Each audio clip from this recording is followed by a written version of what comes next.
एक ज़ईफ शख्स जिसके 5 बेटी थे, उसने अपनी सारी दौलत बेटों में तकसीम कर दी। उसने सोचा अब मुझे रुपए पैसे की क्या ज़रूरत है, बकिया अयाम अपने बच्चों के यहाँ गुजार लूँगा। पहले वो अपने बड़े बेटे के घर गया और उसके पास रहने लगा। इब्तिदाई अयाम में तो बड़े बेटे ने इसकी बहुत खिदमत की और आओ भगत की और कहा, आपका ख्याल रखना तो मेरा फ़र्ज़ है। मगर थोड़े दिनों बाद ही वो अपने बाप से बेजार हो गया। तब वो इसका अदब भी न करता था, बल्कि कभी कभी अपने वालिद को डांट देता था। बूढ़े को ना वक्त पर खाना मिलता और ना कपड़ा। आखिर बूढ़ा भी अपने बड़े बेटे के सलूक से तंग आ गया और दूसरे बेटे के पास चला गया। वहां भी इब्तिदाई अयाम अच्छे गुजरे। फिर मंजिला बेटा भी बड़े की तरह बेजार हो गया। इसकी बीवी तो अपने ससुर के साथ बदजुबानी भी करती और कहती कि हम पहले ही मुश्किल से गुजर बिसर कर रहे थे, अब तुमने भी आकर मजीद परेशान कर दिया है। जारी है। बेचारा बूढ़ा जल्द ही वहां से भी अलिफाख्ता गया। फिर मंझले बेटे के पास गया, मगर इसके सलूक से भी परेशान होकर वह सबसे छोटे और लाडले बेटे के पास जा पहुंचा और वहां से भी तंग होकर निकला। बेचारे को कहीं चैन न मिला। सारे बेटे अपने वालिद को साथ रखने से बचना चाहते थे। कोई कहता मेरे इतने बच्चे हैं, तुमको कैसे रख सकता हूँ। कोई कहता मेरा घर छूटा है, तो कोई कहता मैं खुद बहुत गरीब हूँ। वालिद 5वें बेटों की खुशामद करता। उसने रो रो कर कहा कि मैं तुम्हारा बाप हूँ, मेरे बुढ़ापे और कमजोरी पे तरस खाओ। मगर कोई भी परवाह न करता। एक मर्तबा 5 बेटे इकट्ठे हुए और सब ने मिलकर फैसला कर लिया कि वालिद को किसी स्कूल भेज दिया जाए। वो रोजाना सुबह को जाए और शाम को आए, थोड़ी रोटी इसे दे दी जाए। वालिद ने सुना तो बड़ी आजिजी के साथ बेटों से कहने लगा, मुझे पढ़ना तो आता नहीं, मैं बूढ़ा हूँ, मेरी आंखें कमजोर हो गई हैं, मुझे अच्छी तरह दिखाई भी नहीं देता। मैं स्कूल जाकर किया करूँगा। मुझे कहीं रहने को थोड़ी सी जगह और एक टुकड़ा रोटी दे दिया करो, मैं पड़ा रहूँगा।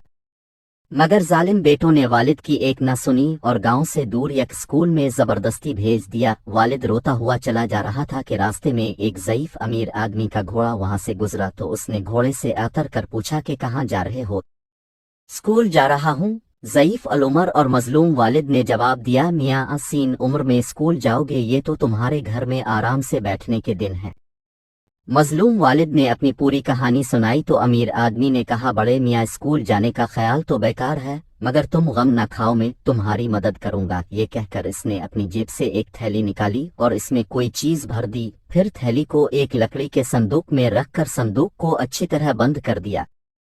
संदूक उसको देते हुए इसके कान में कुछ कहा। ज़ईफ अलउमर वालिद संदूक लेकर खुशी खुशी गांव वापस पहुंचा। बेटों ने जो देखा कि वालिद एक संदूक बगल में दबाए चला आ रहा, तो समझ गए कि इसमें जरूर कुछ दौलत है। इन्होंने अपने वालिद से ये ना पूछा कि तुम स्कूल क्यों नहीं गए, बल्कि सब खातिर तवाज़ो में लग गए। हर एक इसे अपने घर चलने को कहता। फिर इन्होंने वालिद को खूब खाना खिलाया। खाने पीने के बाद बूढ़े ने कहा, मेरे बच्चों, अपनी जवानी में मैंने कुछ दौलत जमा करके जंगल में दफन कर दी थी, मुझे इसका ख्याल भी नहीं रहा। आज जो उधर से गुजरा तो याद आया। जमीन खोद दी तो संदूक जूं का तो था। अब ये मेरी जिंदगी तक यूं ही बंद रहेगा। मेरे मरने के बाद आंसी खोलना और तुम में से जो मेरी ज्यादा खिदमत करेगा और बुढ़ापे में आराम देगा, इस दौलत का ज्यादा हिस्सा उसी को ही मिलेगा। ये सुआन कर 5वीं बेटे आपस में लड़ने लगे कि अब्बा को मैं अपने पास रखूंगा। अब बूढ़ा जिस बेटे के पास भी जाता इसकी खूब आओ भगत होती। सब इसके खाने कपड़े और आराम का ख्याल रखते। इसी तरह बूढ़े की जिंदगी मजे में गुजरने लगी। बहुत दिनों तक आराम से जिंदगी गुजारने के बाद बूढ़ा मर गया। 5 बेटों ने मिलकर बड़ी शान से इसको दफन किया, शानदार फातिहा कराई, गरीबों को खैरात दी। फिर सारे कामों से फारिग होने के बाद संदूक खोलने लगे। मगर संदूक खोलने से पहले ही 5 भाइयों में बहस होने लगी। हर एक कहता मैंने अब्बा की ज्यादा खिदमत की है, इसलिए बड़ा हिस्सा मुझे मिलना चाहिए। आखिर में ये तय पाया कि सब में बराबर तकसीम कर लेंगे। संदूक खोला गया तो इसमें से बड़ी खूबसूरत रेशमी थैली निकली जिसका मुनहबंद था। इसमें छन छन की आवाज आ रही थी। बड़ी बेसब्री से थैली खोली और फर्श पर खाली कर दी। मगर किया देखते हैं कि इसमें से कांच के छोटे छोटे टुकड़े गिरकर फर्श पर फैल गए। इस पर 5 बेटों को बहुत गुस्सा आया और वो आपस में ही लड़ने लगे। गांव के दूसरे लोग ये देखकर खूब हंसे और उन नाफरमान औलाद से कहा, देख ली अपने बूढ़े बाप की अक्ल, इसे स्कूल भेज रहे थे ना तुम सब, मगर उसने स्कूल गए बगैर कैसा मजेदार सबक सिखाया है।